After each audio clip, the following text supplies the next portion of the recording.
with DC Woodworks, and this ugly staircase behind me has got to go. So stay with me today and I'm going to show you how to make it pretty again. So I'm not going to pretend here and act like I've done stairs before. I haven't. Basically winging it. Figured I'm a carpenter, I build furniture. There's nothing YouTube can't teach me. So I'm just going to bring you guys along with everything that I learned. Probably some issues that I will bring into the future if I ever do stairs again.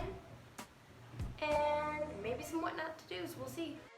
When you take down your railing system, make sure to keep a post, a railing, and a spindle, and here's why. To keep it simpler, I'm essentially just tracing onto the new piece, cutting and replacing. Once your stairs are completely clear, lay out your piece of pine that you're going to be using for a stair stringer. Make sure you go from the stair tread and the riser and mark out your level and plumb lines, creating little triangles all along the board.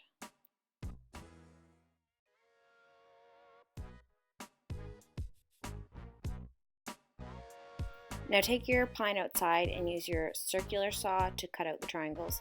Remember that one side of your trim is going to be painted. You don't want to go too deep.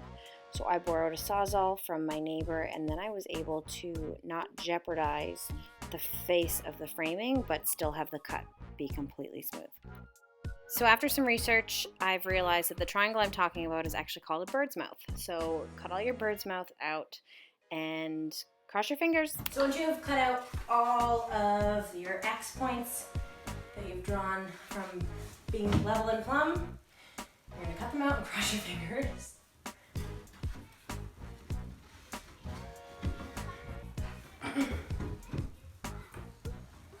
If you have to do any tweaking, do that. Get them sanded and then put your PL on the back and finish nail them to the sides. You're now ready to put your risers on.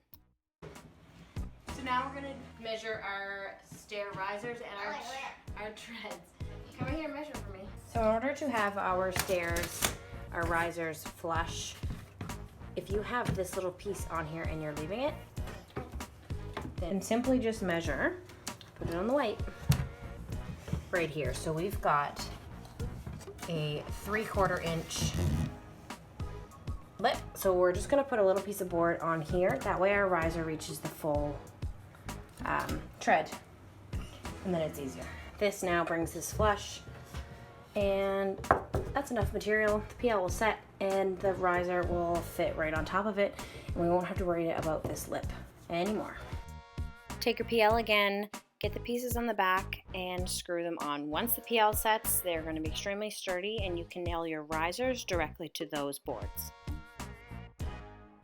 Now I've labeled each one of them so that I'm going to measure them precisely, get the risers on, and then I can go ahead and prime and paint everything because we've chosen to do white trim, white riser. So because I'm putting a stair tread directly on my current stair tread, the risers will have a little gap, but that's all right because the tread will completely cover it. I was a little excited on the first day and the first 6 were the only ones completed. I was done building, so I decided to prime them and paint them and get them ready for the wood. So you're going to cut your stair treads. I previously sanded and stained every one of them so they're easier to put down. I don't muck up the white. Put a ton of PL on your steps and simply just sit them in place and hold them down with some finishing nails, sit on them, whatever you gotta do. So once the first 6 were done, I had to do the bottom 6, put the risers on, and get them ready for the treads. So I've done my stairs in 2 sequences, not on purpose. I was just excited to see kind of the end result. I'm going to change it to my paint clothes, and we're going to prime them with bin primer and then paint them white. So if you paint white first, then you have your stair tread sanded and polished and ready to go, and you don't have to risk like taping it off, doing all of that. So if you are staining your full set of stairs, go for it, put it all in and then stain them. But if you're doing white backing and stair stringers, then I would suggest doing them separately. So now finish painting everything white. That way, like I said again, and this is an important step, and I'm going to stress it for the 3rd time. Paint everything first, so that way you don't have to tape anything off when you're going on with the stair treads. Once everything is dry, you simply just glue them in place, and you don't have to worry about such precision.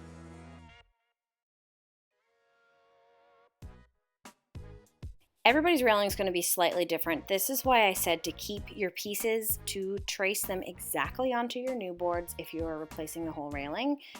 PL them, nail them down. If they're the same way they are when they came off, then it's really going to be quite easy.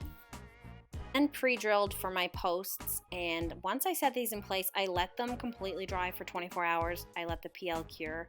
I put on a lot of PL and a lot seeped out, but my favorite part about PL is it doesn't penetrate the existing wood if it has bubbled out, so you can take your chisel and just scrape it off.